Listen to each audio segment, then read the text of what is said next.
നമസ്കാരം ഗൈസ്, എല്ലാവർക്കും തരംഗത്തിൻ്റെ പുതിയൊരു വീഡിയോയിലേക്ക് സ്വാഗതം. ഇന്ന് നമ്മൾ ഭരതനാട്യം എന്ന സിനിമയുടെ ഒരു റിവ്യൂ ആണ് ചെയ്യാൻ പോകുന്നത്. ഭരതനാട്യം 30 ഓഗസ്റ്റിനാണ് തിയേറ്ററിൽ റിലീസായിട്ടുണ്ടായിരുന്നത്. പക്ഷേ എനിക്കിന്ന് ബോക്സ് ഓഫീസിൽ വലിയ ചലനങ്ങളൊന്നും സിനിമ സൃഷ്ടിച്ചില്ല. പക്ഷേ ആ സമയത്ത് സിനിമയ്ക്ക് അത്യാവശ്യം നല്ല റിവ്യൂസൊക്കെ വരുന്നുണ്ടായിരുന്നു. ഇപ്പോൾ കഴിഞ്ഞ ആഴ്ച സിനിമ ആമസോൺ പ്രൈമിൽ അതോടൊപ്പം തന്നെ മനോരമ മാക്സിലും റിലീസായിട്ടുണ്ടായിരുന്നു.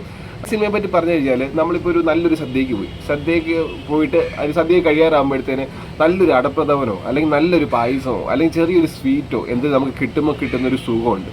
ആ ഒരു സുഖമാണ് സത്യം പറഞ്ഞാൽ ഈ സിനിമ നമുക്ക് നൽകുന്നത്. അതായത് നല്ലൊരു മനോഹരമായിട്ടുള്ളൊരു ചെറിയൊരു ചിത്രം എന്ന് നമുക്ക് ഈ സിനിമയെ വിശേഷിപ്പിക്കാം. സൈജു കുറുപ്പ്, കലാരഞ്ജിനി, സായ്കുമാർ ഇവരൊക്കെയാണ് ഈ സിനിമയിൽ പ്രധാന വേഷങ്ങൾ കൈകാര്യം ചെയ്തിട്ടുള്ളത്. സിനിമ തുടങ്ങി ആദ്യത്തെ ഒരു 30 മിനിറ്റ് വരെ നമുക്ക് ബാലേട്ടൻ എന്ന സിനിമയുടെ ഒരു കഥാ പശ്ചാത്തലമൊക്കെ ഓർമ്മിപ്പിക്കുന്ന രീതിയിൽ പല കാര്യങ്ങളാണ് സിനിമയിൽ നടക്കുന്നത്. പക്ഷേ ഈ സിനിമ ആക്ച്വലി ആ ഒരു കഥാ പശ്ചാത്തലത്തിൻ്റെ വേറൊരു മുഖമാണ്.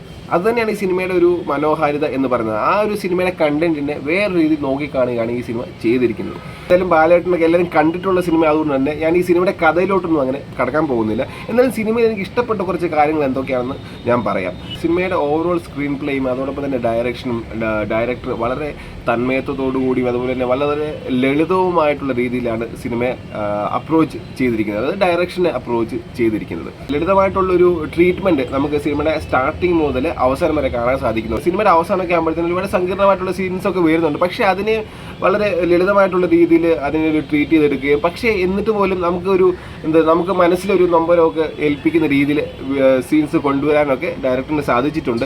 അതായത് ഒരുപാട് ഹെവി ആക്കി എടുക്കാണ്ട് അതിനൊരു വളരെ സട്ടിലായിട്ടുള്ള രീതിയിൽ തന്നെ അത് ഡയറക്ടർ കൈകാര്യം ചെയ്തിട്ടുണ്ട്. അതുപോലെ തന്നെ സിനിമയുടെ ഒരു ഹ്യൂമർ സൈഡ് നോക്കിക്കഴിഞ്ഞാൽ ഒരുപാട് അങ്ങ് ലൗഡായിട്ടുള്ള കോമഡികളോ അങ്ങനെ നമുക്ക് കാണാൻ സാധിക്കത്തില്ല. അങ്ങനെ ഒരുപാട് അങ്ങ് റിയലിസ്റ്റിക് ആയിട്ട് അപ്രോച്ച് ചെയ്യാതെ തന്നെ സിനിമയ്ക്ക് എവിടെയൊക്കെയാണ് സിനിമാറ്റിക് ആയിട്ടുള്ള കാര്യങ്ങൾ വേണ്ടത് അതൊക്കെ സിനിമയെ കൊടുത്തിട്ടുണ്ട്. കാര്യം സിനിമയുടെ ഒരു അവസാനം സംഭവിക്കുന്ന കാര്യങ്ങളൊക്കെ മേ ബി ഒരു റിയലായിട്ട് നോക്കിക്കഴിഞ്ഞാൽ ചിലപ്പോൾ അങ്ങനെ ആയിരിക്കത്തില്ല സംഭവിക്കുക.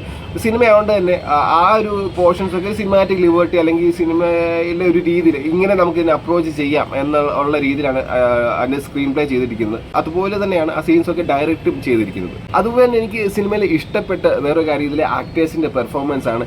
അത് കണ്ടു കഴിഞ്ഞാൽ നമുക്കറിയാം അവർ എങ്ങോട്ടും 1 മീറ്റർ മുകളിലോട്ടൊന്നും പോകാണ്ട് വളരെ ഒരു ലളിതമായിട്ടുള്ള രീതിയിലൊരു ഒരു അഭിനയം നമുക്ക് അതിനകത്ത് കാണാൻ സാധിക്കുന്നുണ്ട്. ഇപ്പോൾ സായ്കുമാറിൻ്റെ ഒരു റോളാണെങ്കിലും ഞാൻ ഇതിനു മുമ്പ് സായ്കുമാറിന് ഈ ഒരു റോളിൽ കണ്ടിട്ടുണ്ടായിരുന്നില്ല. അത് ഒരു വെറൈറ്റി ആയിട്ട് എനിക്ക് തോന്നി. അതുപോലെ തന്നെ സൈജു ഗ്രൂപ്പിൻ്റെ ഈ റോൾ നമ്മൾ പല ഇതിലും കണ്ടിട്ടുണ്ട്. പക്ഷേ ഇതിൽ നമുക്ക് സൈജു ഗ്രൂപ്പിൻ്റെ ഒരു ആ ഷെയ്ഡ് ഒരു ചെറിയ നെഗറ്റിവിറ്റി നമുക്ക് എവിടെയൊക്കെ സ്റ്റാർട്ടിങ് കാണുന്നുണ്ട്. അത് അങ്ങനെ തന്നെ മെയിൻറ്റെയിൻ ചെയ്ത് പോകുന്നുണ്ട്. പിന്നീട് അയാൾ പക്ഷേ ആ ഒരു സാഹചര്യം അനുസരിച്ചാണ് അയാൾ പെരുമാറുന്നത്. അപ്പോൾ അതൊക്കെ നല്ല രീതിയിൽ തന്നെ സൈജു ഗ്രൂപ്പ് ചെയ്തിട്ടുണ്ട്. വീണ്ടും ഞാൻ ഒരു വാക്ക് പറയാണ്, അങ്ങനെ വളരെ സട്ടിലായിട്ടാണ് ഇതൊക്കെ ചെയ്തിരിക്കുന്നത്.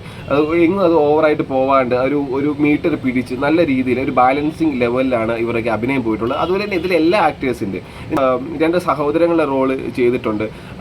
2 പേരുണ്ട്. അവരുടെ അഭിനയം ഭയങ്കര രസമായിട്ട് വന്നിട്ടുണ്ട്. അവരുടെ പേര് ഇങ്ങ് നോക്കിയിട്ട് കിട്ടിയില്ല. പക്ഷേ അവർ നല്ല രീതിയിൽ തന്നെ അവർ ചെയ്തിട്ടുണ്ട്. ഇവരെ കൂടാതുള്ള ബാക്കി സിനിമയിലെ എല്ലാ സപ്പോർട്ടിങ് ആക്ടേഴ്സും എല്ലാവരും നല്ല മികച്ച പ്രകടനം തന്നെ കാഴ്ചവെച്ചിട്ടുണ്ട്. പിന്നെ അതുപോലെ തന്നെ ഇതിലെ ടെക്നിക്കൽ ആസ്പെക്ട് നോക്കി കഴിഞ്ഞാൽ സിനിമയ്ക്ക് വേണ്ട രീതിയിലൊരു സപ്പോർട്ടിനെയാണ് ടെക്നിക്കലായിട്ടുള്ള സൈഡിൽ നിന്ന് കിട്ടിയിട്ടുള്ളത്. കാര്യം ഈ സിനിമ അങ്ങനെ വലിയൊരു ഒരു ത്രില്ലറോ അല്ലെങ്കിൽ വലിയൊരു ആക്ഷൻ പാക്കറ്റ് മൂവി എന്നല്ല, ചെറിയൊരു ഫീൽ ഗുഡ് പടം തന്നെയാണ്. അപ്പോൾ ആ രീതി വേണ്ട ഒരു ട്രീറ്റ്മെൻറ്റാണ് കൊടുത്തിരിക്കുന്നത്. ഒരു റിയലിസ്റ്റിക് അപ്രോച്ച് പിടിച്ചുകൊണ്ടാണ് ഇതിൻ്റെ സിനിമാറ്റോഗ്രാഫി ആണെങ്കിൽ ഇതിൻ്റെ എഡിറ്റിംഗ് ഒക്കെ പോയിട്ടുള്ളത്. പിന്നെ എനിക്ക് എൻ്റെ അടുത്ത് തോന്നിയൊരു കാര്യം ഞാൻ അത് ആമസോൺ പ്രൈമിലാണ് കണ്ടത്, തിയേറ്ററിലല്ല കണ്ടത്. ആമസോൺ പ്രൈമിൽ കണ്ടപ്പോൾ ഒരു സീനിലൊക്കെ എന്നെ ഗ്ലിച്ച് വരുന്നതായിട്ട് കണ്ടിട്ടുണ്ടായിരുന്നു. അത് തിയേറ്റർ അങ്ങനെ ഉണ്ടായിരുന്നോ എനിക്കറിയില്ല. അത് എന്തിൻ്റെ ഗ്ലിച്ചാണോ അറിയില്ല. മേ ബി ആ പ്ലാറ്റ്ഫോമിൻ്റെ ഗ്ലിച്ച് ആയിരിക്കാം. പക്ഷേ ഇടയ്ക്കൊരു ഗ്ലിച്ച് വന്നിട്ടുണ്ടായിരുന്നു. അത് ഭയങ്കര ഇമ്മച്യൂറായിട്ട് തോന്നി. അതിപ്പോൾ എഡിറ്ററിൻ്റെ മിസ്റ്റേക്കാണോ എന്തിനാണെന്ന് എനിക്കറിയില്ല. ആ ഗ്ലിച്ച് എനിക്ക് തോന്നി. അതൊക്കെയാണ് എനിക്കൊരു നെഗറ്റീവ് ആസ്പെക്റ്റ് ആയിട്ട് തോന്നിയത്. ഇവിടെ ഒന്ന് പരിഗണിക്കാമെന്ന് തോന്നിയൊരു കാര്യം, ഇതിൽ സായ്കുമാറിൻ്റെ ഒരു ക്യാരക്ടർ ഒരു മുരടനായിട്ടാണ് പറയുന്നത്. പക്ഷേ ആ ഒരു കാര്യങ്ങളും സിനിമയിൽ വളരെയധികം എനിക്ക് ഒരു സീനിൽ കൂടുതലൊന്നും അങ്ങനെ കാണിച്ചിട്ടില്ല. എനിക്കൊന്ന് ആ ഒരു ക്യാരക്ടറിൻ്റെ എസ്റ്റാബ്ലിഷ്മെൻറ്റ്, ആ മുരടനായിട്ടുള്ള ക്യാരക്ടറിൻ്റെ ഒരു എസ്റ്റാബ്ലിഷ്മെൻറ്റ് കുറച്ചുകൂടി ഉണ്ടായിരുന്നെങ്കിൽ നന്നായിരുന്നെന്ന് എനിക്ക് തോന്നുന്നു. കാര്യം അതിൽ നിന്നൊരു ക്യാരക്ടർ ഷിഫ്റ്റ് സായ്കുമാർ ഉണ്ടാകുന്നുണ്ട്. അപ്പോൾ അത് ക്യാരക്ടർ ഷിഫ്റ്റ് ഉണ്ടാകുമ്പോൾ അത് ഒന്നുകൂടെ എഫക്റ്റീവായിട്ട് വന്നേനെമായിരുന്നു. ആ ഒരു കാര്യം ഇല്ലാണ്ട് പോയി. ആ ഒരു പോർഷൻസ് കുറച്ചുകൂടെ വേണമായിരുന്നു എന്ന് എനിക്ക് പേഴ്സണലി ഒരു അഭിപ്രായമുണ്ട്. ഇത് OTT-യിലാണ് കണ്ടത്. മേ ബി തിയേറ്ററിൽ കണ്ടവർക്ക് എങ്ങനെയാണ് ഫീൽ ആയിട്ടുണ്ടാകുമെന്ന് എനിക്കറിയില്ല. പക്ഷേ OTT കണ്ടപ്പോൾ എനിക്ക് ഇഷ്ടപ്പെട്ടു. നല്ല രസമായിട്ട് കണ്ടിരിക്കാൻ പറ്റിയൊരു ചിത്രം തന്നെയാണ്. വൈകുന്നേരം അല്ലെങ്കിൽ ഉച്ചയ്ക്കൊക്കെ വീട്ടുകാർ കൂടെ ഇരുന്നിട്ട് TV-യിലിരുന്ന് എല്ലാവരും ഒരുമിച്ചിരുന്ന് സന്തോഷത്തോടെ കാണാൻ പറ്റിയൊരു ചിത്രം തന്നെയാണ് ഭരതനാട്യം എന്ന ചിത്രം. എനിക്കൊന്ന് ഗ്രൂപ്പായിട്ട് വീട്ടിലിരുന്ന് ഇപ്പം നിങ്ങൾക്ക് TV കണക്ട് ചെയ്യാൻ പറ്റുമെങ്കിൽ TV കണക്ട് ചെയ്ത് കണ്ടു നോക്കുക. ഭയങ്കര രസമായിരിക്കും. കുടുംബത്തോട് ഇരുന്ന് കാണാൻ പറ്റിയൊരു നല്ലൊരു ഭംഗിയുള്ളൊരു കൊച്ചു ചിത്രം ആണ് ഭരതനാട്യം.